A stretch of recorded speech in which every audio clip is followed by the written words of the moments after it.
ज्ञान सुधा सक्सेस साथी चैनल में आपका एक बार फिर से स्वागत है।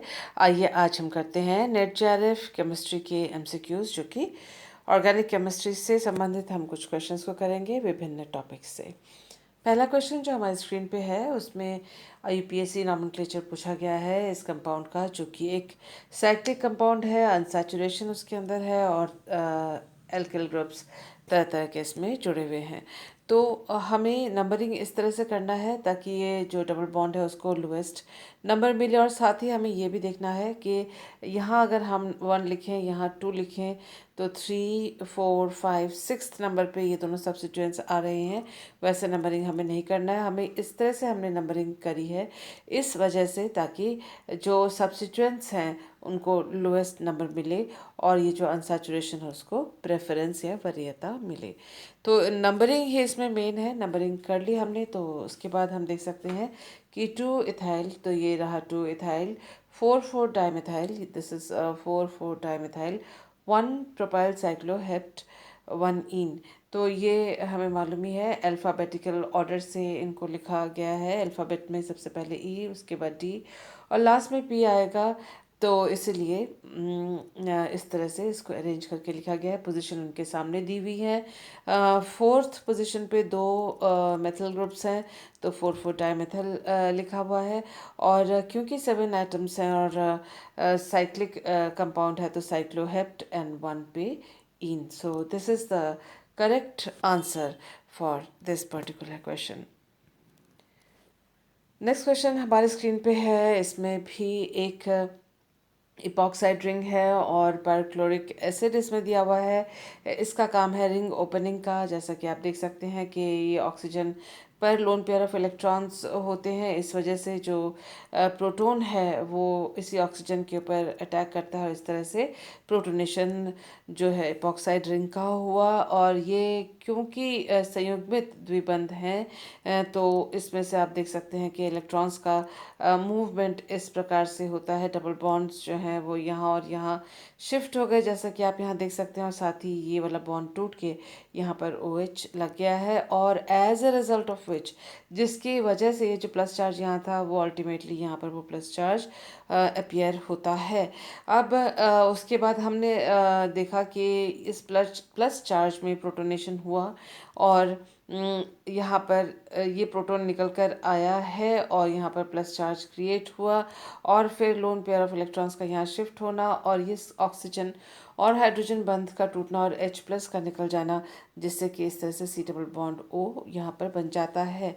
और जो कंपाउंड हमें मिलता है उसमें संयुग्मित ये देखिए, double bond single bond, double bond single bond और डबल बॉन्ड, संयुग्मित द्विबंध वाले यौगिक ही ज़्यादा स्टेबल होते हैं। कॉन्जुगेटेड जो कंपाउंड्स हैं वो ज़्यादा स्टेबल होते हैं, यही इसी वजह से वो ज़्यादा मात्रा में बनते हैं, मेजर प्रोडक्ट होते हैं। तो this is the correct answer. और इसका तरीका जो है, रिएक्शन जो है वो इस प्रकार से यहाँ पर दिया हुआ है। दिस इज़ 1,6 हाइड्रोजन शिफ्ट और ये है इपॉक्साइड रिंग ओपनिंग जो यहाँ पर हुई है। सो अगर आप नोट्स बनाना चाहते हैं, वीडियो को पॉज करते हुए इन रिएक्शंस को आप नोट डाउन कर सकते हैं। Let's go to the next question. The correct order of stability of carbocations A to C is, तो ये 3 कार्बोकेटायन दिए हुए हैं। हमें जो स्टेबिलिटी देखनी है उसमें ये देखना होता है कि क्या इंडक्टिव इफेक्ट है, क्योंकि कार्बोकेटायंस की बात कर रहे हैं। क्या इसमें मीज़ोमेरिज्म या रेजोनेंस है, क्या इसमें हाइपर कॉन्जुगेशन है। तो अगर हम इन तीनों ए बी सी को देखें, तो ए में यहाँ जहाँ जिस कार्बन पर प्लस चार्ज है उसके साथ वाला कार्बन जो अल्फा कार्बन है उसमें उसी के साथ इसका डबल बॉन्ड बना हुआ है। और जैसा कि आप देख सकते हैं कि इसमें रेजोनेंस का होना संभव नहीं है, इसमें हाइपर कॉन्जुगेशन का होना संभव नहीं है। तो इसमें ज़्यादा से ज़्यादा ये हो सकता है कि इस तरह से इसका इंडक्टिव इफ़ेक्ट इस तरफ लगे, और इंडक्टिव इफ़ेक्ट जो है वो हाइपर कॉन्जुगेशन और यहाँ जो मेसोमेरिज्म है उसकी तुलना में कमज़ोर होता है। तो सबसे कम स्टेबिलिटी ए की होगी। देखते ही पता पड़ जाता है कि यहाँ ये डबल बॉन्ड जो है वो इस प्लस चार्ज के कॉन्जुगेशन या संयुग्मन में है। तो इस तरह से आप देख सकते हैं कि इसके अंदर ये शिफ्ट इलेक्ट्रॉन्स का होगा और ये प्लस चार्ज जो है वो इस कार्बन पर आ जाएगा। तो उसका मतलब ये डिलोकलाइजेशन ऑफ इलेक्ट्रॉन्स है, डिलोकलाइजेशन ऑफ पाई इलेक्ट्रॉन्स भी है और डिलोकलाइजेशन ऑफ पॉजिटिव चार्ज भी है। पॉजिटिव चार्ज कभी इस कार्बन पर कभी इस कार्बन पर होता है, तो उसको हम इस तरह से लिख सकते हैं। हमें मालूम है कि चार्ज का जितना ज़्यादा डिलोकलाइजेशन होगा, जो कंपाउंड या जो स्पीशीज़ होगी वह उतना ज़्यादा स्टेबल होगा। यहाँ जो बी है वो हाइपर कॉन्जुगेशन दिखा सकता है। हाइपर कॉन्जुगेशन कब दिखाया जा सकता है? जब असंतृप्त निकाय या अनसैचुरेटेड सिस्टम से जुड़े हुए पहला कार्बन अल्फा कार्बन पर हाइड्रोजन हो। तो यहाँ अल्फा कार्बन पर दो हाइड्रोजन है, क्योंकि आप देख सकते हैं कि दिस इज CH2, तो ये दो हाइड्रोजन इसके अंदर है और नो बॉन्ड रेजोनेंस या हाइपर कॉन्जुगेशन या बेकर एंड नाथन इफेक्ट इसके अंदर होता है। और ये जो कार्बन हाइड्रोजन बॉन्ड के जो इलेक्ट्रॉन्स हैं वो इन दोनों कार्बन पे शिफ्ट, दोनों के बीच कार्बन के बीच में शिफ्ट हो रहे हैं। यहाँ देख सकते हैं आप C डबल बॉन्ड C हो रहा है और जो प्लस चार्ज है इस कार्बन पे था वो अब इस हाइड्रोजन के ऊपर डिलोकलाइज हो गया है। कार्बन और हाइड्रोजन के बीच में कोई बॉन्ड नहीं रह गया है, इसलिए इसको नो बॉन्ड रेजोनेंस के नाम से पुकारा जाता है, हाइपर कॉन्जुगेशन को। जैसे कि इस हाइड्रोजन के साथ हुआ, उसी तरह से ये वाला हाइड्रोजन भी हाइपर कॉन्जुगेशन में पार्टिसिपेट कर सकता है।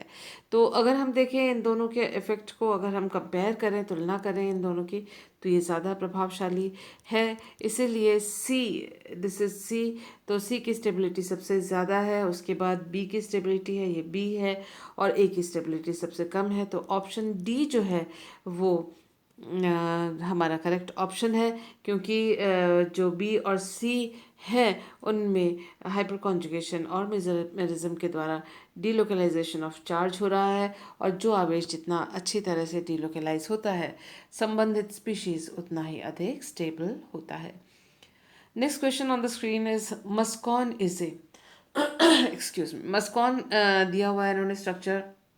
मस्कॉन को और पूछा है क्या ये टर्पेनॉइड है, स्टेरॉइड है, पॉलीकेटाइड है या फ्लेवेनॉइड है। इससे पहले ही पता कर लेते हैं कि टर्पेनॉइड क्या होते हैं। टर्पेनॉइड ये 1,3-बीटाडाइन के सेकेंड कार्बन पर एक CH3 ग्रुप लगा हुआ है हो, तो ये आइसोप्रीन यूनिट कहलाता है। इस 5 कार्बन जो आइसोप्रीन यूनिट है उसका जो पॉलीमर होता है वो टर्पेनॉइड कहलाता है। अगर हम यहाँ देखें तो ये 5 कार्बन चेन से बना हुआ पॉलीमर ये नहीं है, तो इसलिए ये टर्पेनॉइड नहीं है। Second steroid. स्टेरॉइड में ऑर्गेनिक कंपाउंड है, बायोलॉजिकली एक्टिव स्टेरॉइड होते हैं और इसमें 4 रिंग होते हैं। यहाँ सिर्फ एक बड़ा सा रिंग है, तो ये स्टेरॉइड नहीं है। इसके अलावा देखिए पॉलीकेटाइड। पॉलीकेटाइड की पहचान है कि COCH2 इसके अंदर होते हैं और ये large group of secondary metabolites में ये आते हैं, और इसमें ऑल्टरनेटिंग कार्बोनिल ग्रुप और मिथिलीन ग्रुप इसके अंदर होते हैं। तो आप देख सकते हैं कि ये CH2 और CO, या आप कह सकते हैं कि CH2 एंड CO इसके अंदर है, तो ये पॉलीकेटाइड है। या आपको अगर शक भी है तो एक बार कह सकते हैं चलो पॉलीकेटाइड हो सकता है। फ्लेवोनॉइड हमारा चौथा चॉइस दिया हुआ है इन्होंने, और फ्लेवोनॉइड जो है इनका जनरल जो स्ट्रक्चर होता है 15 कार्बन का स्ट्रक्चर कार्बन स्केलेटन होता है, जिसमें 2 फिनाइल रिंग्स होते हैं और एक हेट्रोसाइक्लिक रिंग होता है ऑक्सीजन वाला। जबकि हम इसे देख रहे हैं कि इसमें कोई हेट्रोसाइक्लिक रिंग नहीं है, इसमें कोई फिनाइल रिंग, 2 फिनाइल रिंग इसके अंदर नहीं है, तो फ्लेवोनॉइड ये किसी भी हालत में नहीं है। उसका मतलब जो है पॉलीकेटाइड, ये जो कंपाउंड है पॉलीकेटाइड की डेफिनेशन को फिट करता है, तो मस्कॉन जो है दैट इज़ अ पॉलीकेटाइड। तो इस तरह के क्वेश्चंस जो हैं वो जैम में भी पूछे जाते हैं और असिस्टेंट प्रोफेसर के जो एग्जामिनेशंस होते हैं उसमें भी पूछे जाते हैं। आपको बस ध्यान रखना है कि ये जो चारों तरह के जो कंपाउंड्स हैं वो उसमें जनरल कैरेक्टरिस्टिक उनके स्ट्रक्चर में क्या है।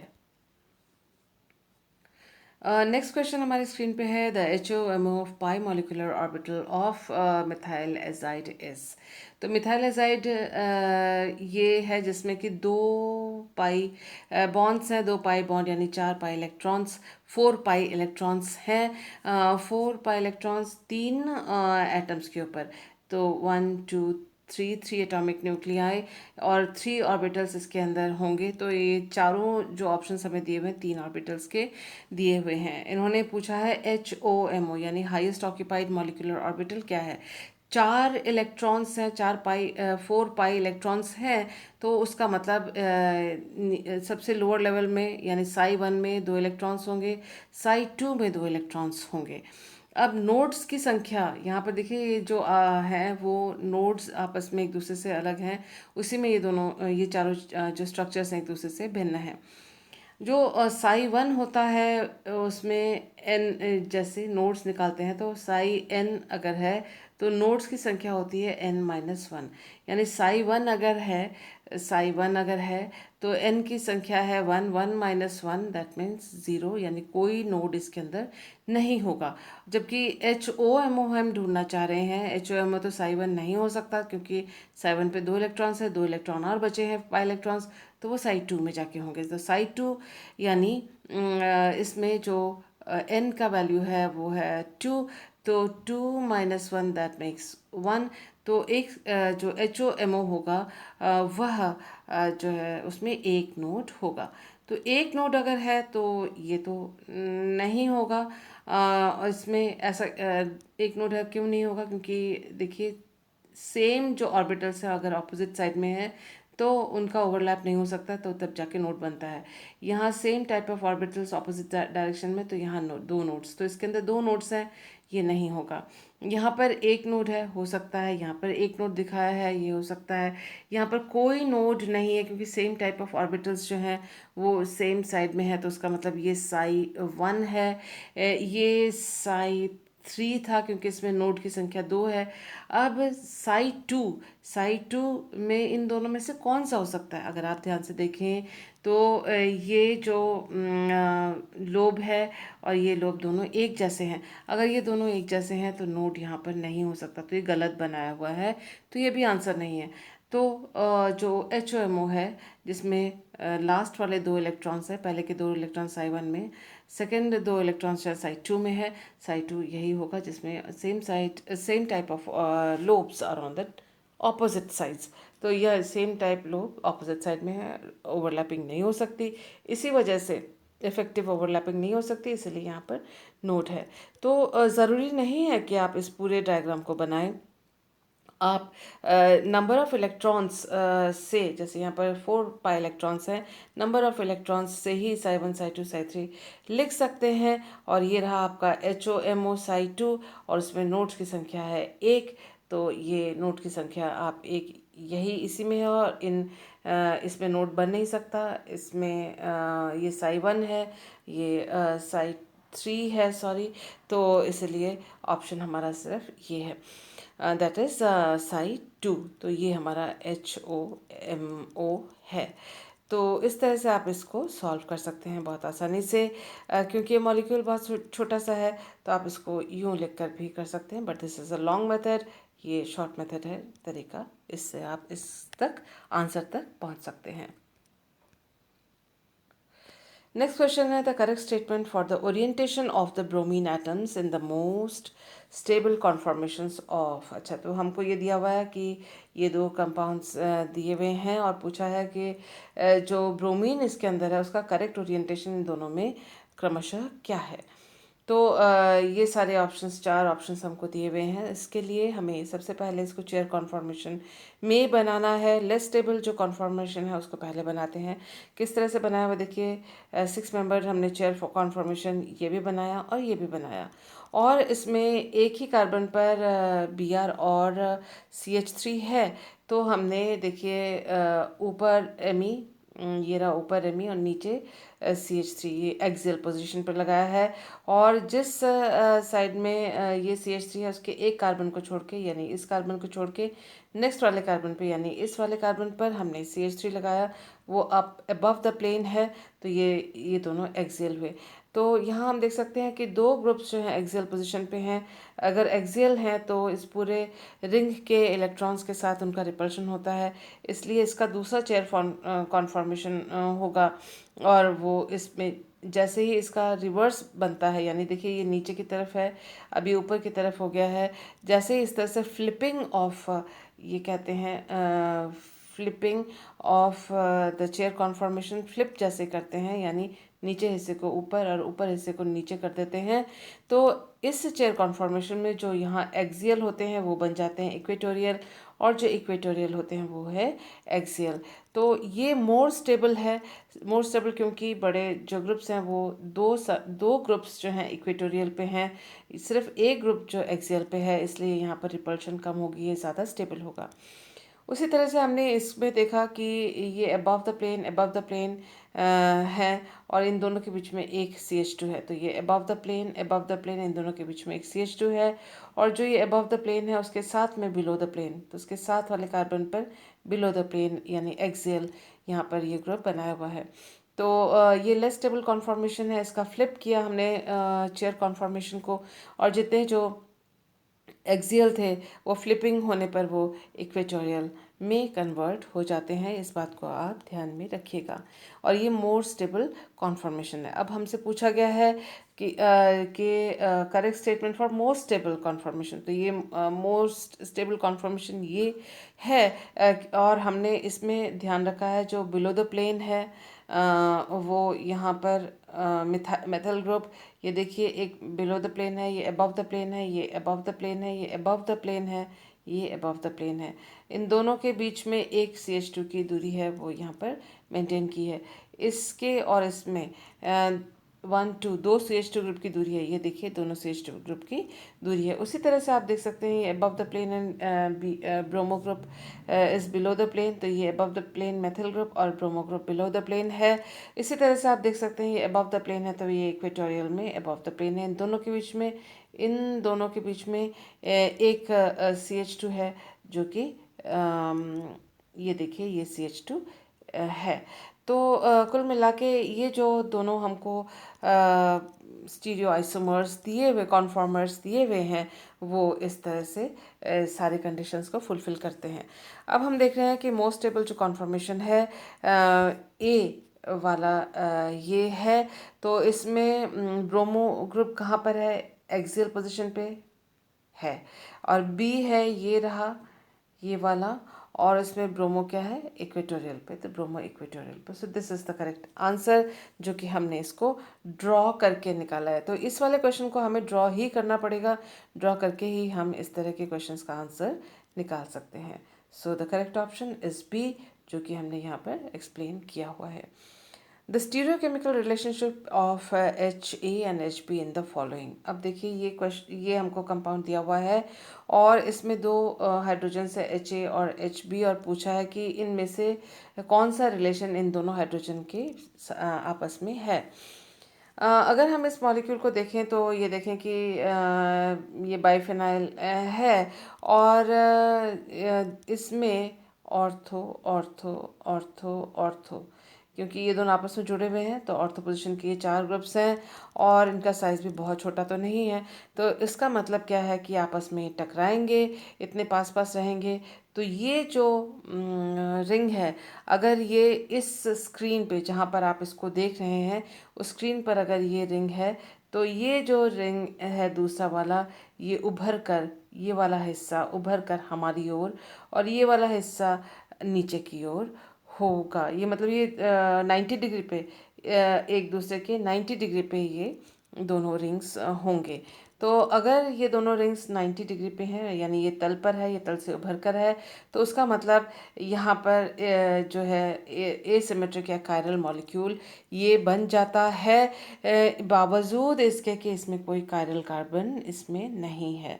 कोई कायरल कार्बन यानी कोई ऐसा कार्बन नहीं है जिसके चारों जो ग्रुप्स हैं वो अलग अलग अगर लगे हुए हों तो उसको कायरल कार्बन कहते हैं, एसिमेट्रिक कार्बन कहते हैं। यहाँ पर एसिमेट्रिक कार्बन इसमें नहीं है, लेकिन उसके बावजूद भी ये सिमेट्रिक या समतलीय कंपाउंड नहीं है, सिमेट्रिक कंपाउंड ये नहीं है। तो ये स्टीरियोजेनिक यानी ऑप्टिकल एक्टिविटी ये प्रदर्शित करेगा। और आप देख सकते हैं कि आप ये कह सकते हैं कि दिस इज़ CH2CH3, ये भी CH2 ये है ये रहा CH2 और ये CH3। इसको मैं यहाँ, दिस इज CH3 और ये CH2, तो तो ये CH2 CH3 तो आप कह सकते हैं सिमेट्रिक कंपाउंड है। सिमेट्रिक कंपाउंड नहीं है क्योंकि ये उभर के ऊपर की तरफ है और ये तल पर है, या फिर ये उभर जाएगा और ये तल पर होगा। तो इस तरह से ये एसिमेट्रिक या कायरल कार्बन होगा, ऑप्टिकल एक्टिविटी दिखाएगा। कायरल सेंटर इसके अंदर ऑलरेडी है। अब ये HA और HB की बात कर रहे हैं। अगर HA और HB को किसी दूसरे ग्रुप X से चेंज कर देते हैं तो ये भी जो है एक और कायरल कार्बन ये भी बन जाएगा। क्यों? क्योंकि इसमें दो एक तरह के ग्रुप हैं और बाकी दो ग्रुप एक दूसरे से अलग हैं। कुल इसमें इस वाले कार्बन में 3 तरह के 3 टाइप्स ऑफ ग्रुप्स इसमें जुड़े हुए हैं, इसलिए ये प्रोकायरल कार्बन है। तो प्रोकायरल कार्बन है यानी कायरल कार्बन बनने की स्थिति से एक स्टेप पहले, जिसमें 3 तरह के तीन अलग अलग प्रकार के ग्रुप्स जुड़े हुए होते। एक हाइड्रोजन हटाया और ये बन जाएगा कायरल, क्योंकि ये एसिमेट्रिक कार्बन हो जाएगा अगर एक हाइड्रोजन को हमने किसी दूसरे ग्रुप से रिप्लेस किया तो। ऐसी स्थिति में HA और HB जो हैं एक दूसरे के मिरर इमेज नहीं बनाएंगे। क्यों नहीं बनाएंगे? क्योंकि ऑलरेडी HA और HB में अगर हमने कोई X ग्रुप डाला तो ये मिरर इमेज क्यों नहीं बनाएंगे? वो इसलिए क्योंकि यहाँ पर ऑलरेडी एक स्टीरियोजेनिक सेंटर है। कोई भी मॉलिक्यूल जिसमें एक स्टीरियो सेंटर पहले से भी है और फिर एक और स्टीरियो सेंटर उसमें बन जाता है तो वो आपस में डायस्टीरियोटॉपिक उनका रिलेशन होता है। अगर किसी मॉलिक्यूल में केवल एक ही कायरल सेंटर है तो इनैनिसोट्रॉप्स बनाता है, और अगर एक से ज़्यादा कायरल सेंटर है तो वो डायोस्टीरियो आइसोमर भी बनाता है, और एक स्पेशल केस में वो इनैनिसोमर भी बनाएगा। तो यहाँ जो है ये HA और HB का जो संबंध है, रिलेशन है आपस में, स्टीरियोकेमिकल रिलेशन, वो डायस्टीरियोटॉपिक रिलेशन है। होमोटॉपिक इसलिए नहीं, होमोटॉपिक मतलब कोई फ़र्क नहीं पड़ता आप HA को X से रिप्लेस करें या HB को रिप्लेस करें, दोनों बराबर होंगे, ऐसा नहीं होगा। क्योंकि एक तल से उभर के आएगा और एक तल के नीचे होगा तो स्टीरियोकेमिस्ट्री कंप्लीट अलग होगी। ये दोनों एक ही तल पे नहीं हैं क्योंकि ये sp3 हाइब्रिडाइज्ड कार्बन पर हैं। और ये एनिसोटॉपिक इसलिए नहीं है क्योंकि पहले से एक स्टीरियोजेनिक सेंटर है।